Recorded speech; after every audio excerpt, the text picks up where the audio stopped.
Target education में आप सभी का स्वागत है। आज हम एक ऐसी अदृश्य शक्ति के बारे में बात करने वाले हैं जो सच कहूं तो हमारी पूरी दुनिया को रोशन करती है। तो चलिए आज निकलते हैं इलेक्ट्रिक करंट यानी विद्युत धारा की एक सफर पर। और देखिए, ये कोई बोरिंग साइंस का चैप्टर नहीं है, नहीं, ये तो उस बुनियादी ताकत को समझने की एक कोशिश है जो हमारे आज के समाज की, आप कह सकते हैं, धड़कन है। अच्छा, तो चलिए सीधे मुद्दे पर आते हैं। कभी सोचा है कि बस एक स्विच दबाते ही, मतलब पलक झपकते ही पूरा कमरा कैसे रोशन हो जाता है? ये जो रोजमर्रा का जादू है ना, बस इसी की पड़ताल आज हम करने वाले हैं। तो इसका जवाब एक रास्ते में छिपा है। जी हाँ, एक रास्ते में। एक बल्ब को जलने के लिए ना इलेक्ट्रिक चार्ज को एक लगातार और बंद रास्ते पर बहने की जरूरत होती है। इसी बंद रास्ते को हम कहते हैं इलेक्ट्रिक सर्किट। और स्विच का काम तो बस इतना सा है कि वो इस रास्ते को या तो जोड़ देता है या तोड़ देता है। ठीक है, तो रास्ता तो समझ आ गया, लेकिन इस रास्ते पर बहता क्या है? मतलब क्या चीज है जो चल रही है? चलिए अब समझते हैं कि ये इलेक्ट्रिक करंट आखिर है क्या चीज। अगर हम इसकी किताबी परिभाषा पर जाएं तो इलेक्ट्रिक करंट मतलब इलेक्ट्रिक चार्ज के बहने की रफ्तार।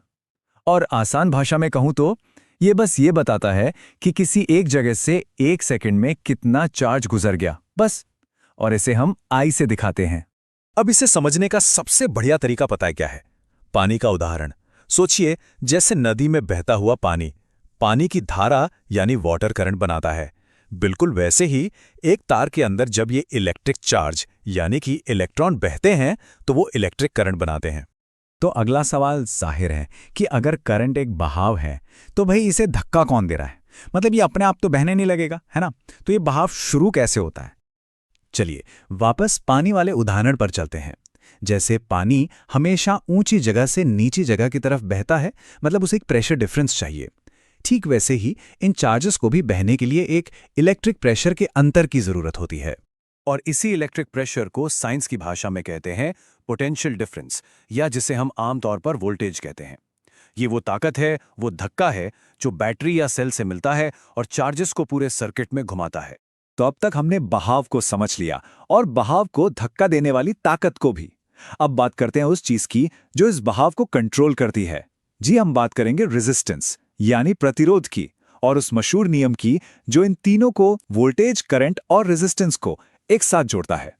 एक जर्मन फिजिसिस्ट थे, जॉर्ज साइमन ओम। उन्होंने एक बहुत ही सीधी सादी लेकिन जबरदस्त चीज खोजी।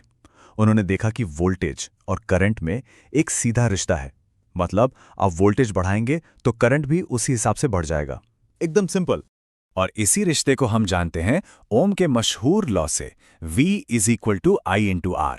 यहां पर ये जो R है, यही है रेजिस्टेंस। इसे आप सर्किट का स्पीड ब्रेकर या घर्षण समझ सकते हैं, जो करंट के बहाव में थोड़ी रुकावट डालता है।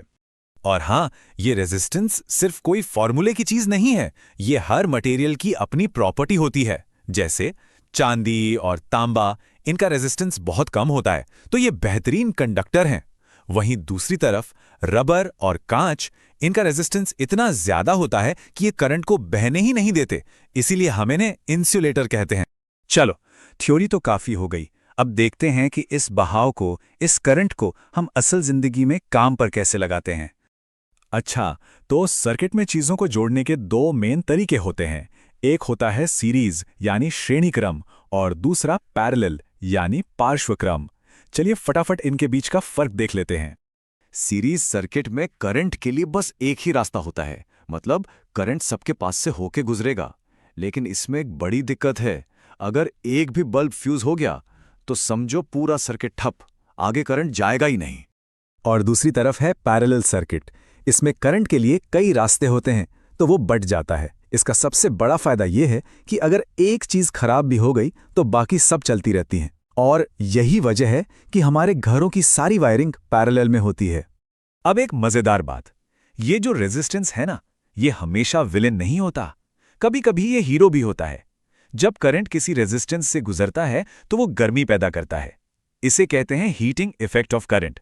और हमारे जो इलेक्ट्रिक हीटर, टोस्टर या पानी गर्म करने वाली रॉड हैं, वो सब इसी का तो कमाल है। इतना सब कुछ समझने के बाद एक बहुत ही प्रैक्टिकल सवाल दिमाग में आता है। हर महीने जो बिजली का भारी भरकम बिल आता है, हम पैसा किस चीज का दे रहे होते हैं? और इसका जवाब शायद आपको चौंका दे। हम इलेक्ट्रॉन्स खरीदने का पैसा नहीं देते, नहीं, हम उस एनर्जी का पैसा देते हैं, उस काम का पैसा देते हैं जो पावर कंपनी इन चार्जेस को हमारे घर तक धकेलने में करती है। हमारा बिल एनर्जी की खपत का होता है, जिसे किलोवाट आवर में नापा जाता है। तो चलिए इस पूरे सफर को एक बार जल्दी से समेट लेते हैं। एक चार्ज वोल्टेज से अपनी एनर्जी लेता है, करंट के रूप में सर्किट में दौड़ लगाता है, रेजिस्टेंस की रुकावट को पार करता है और आखिर में अपनी एनर्जी हमारे डिवाइस को दे देता है ताकि वो काम कर सके। क्या कमाल की यात्रा है। सोचिए, ये एक छोटा सा लूप, एक सिंपल सा सर्किट हमारी पूरी दुनिया को चला रहा है, पर एक बड़ा सवाल भी खड़ा करता है। आने वाली दुनिया को, भविष्य को पावर कौन देगा? उम्मीद है इलेक्ट्रिक करंट का ये सफर आपके लिए रोशन करने वाला रहा होगा। हमारे साथ जुड़े रहने के लिए बहुत बहुत शुक्रिया। और हां, अगर आपको इसकी पीडीएफ चाहिए तो वो आपको हमारे टेलीग्राम चैनल पर मिल जाएगी।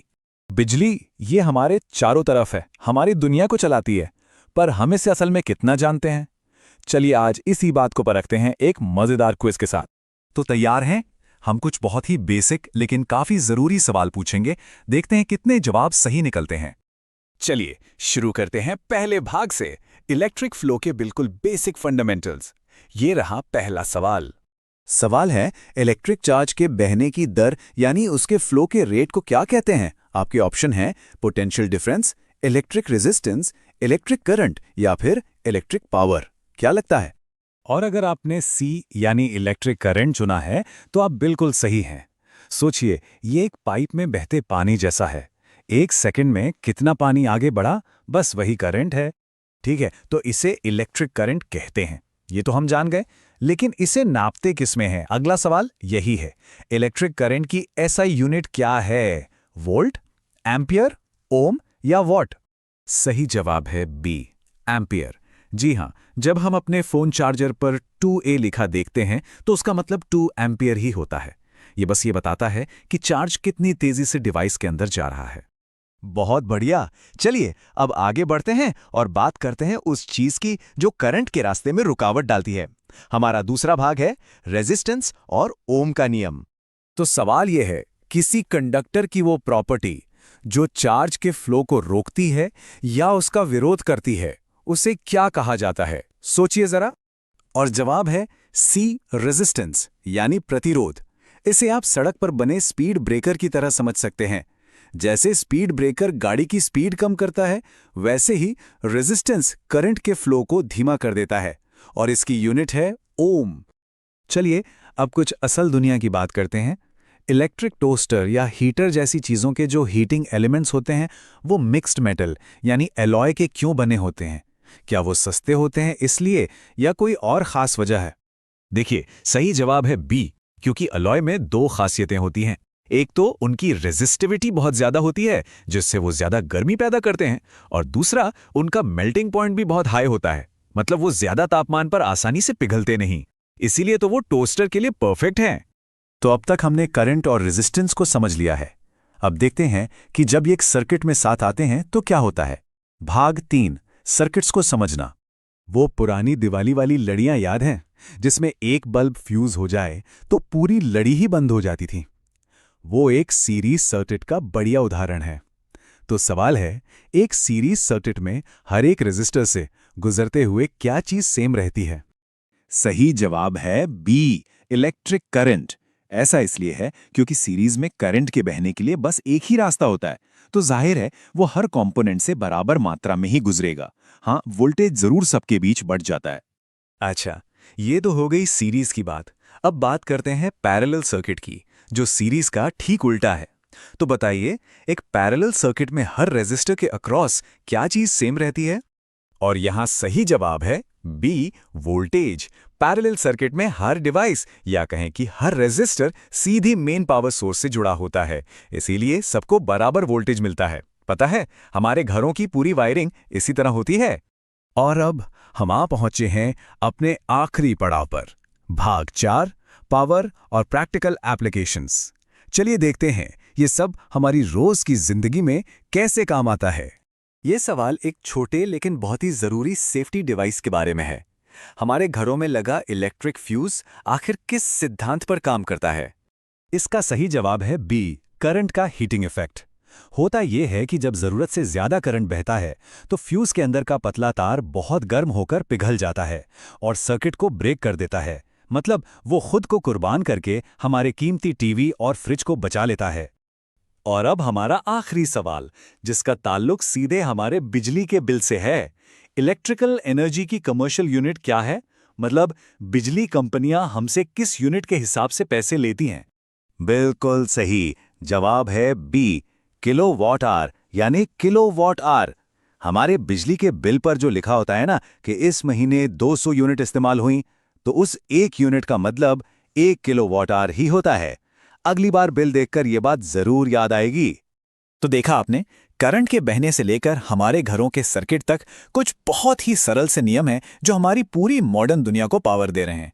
ये सिर्फ साइंस की किताबों की बातें नहीं हैं, ये हमारे रोजमर्रा की जिंदगी का हिस्सा हैं। तो आज हमने बिजली से जुड़े कुछ बेसिक सवालों के जवाब जाने। अब जरा भविष्य के बारे में सोचते हैं। बिजली से चलने वाला ऐसा कौन सा नया इनोवेशन है जो सबसे ज्यादा एक्साइटिंग लगता है? इलेक्ट्रिक कारें, स्मार्ट होम्स या कुछ और? ये सोचने के लिए एक दिलचस्प सवाल है।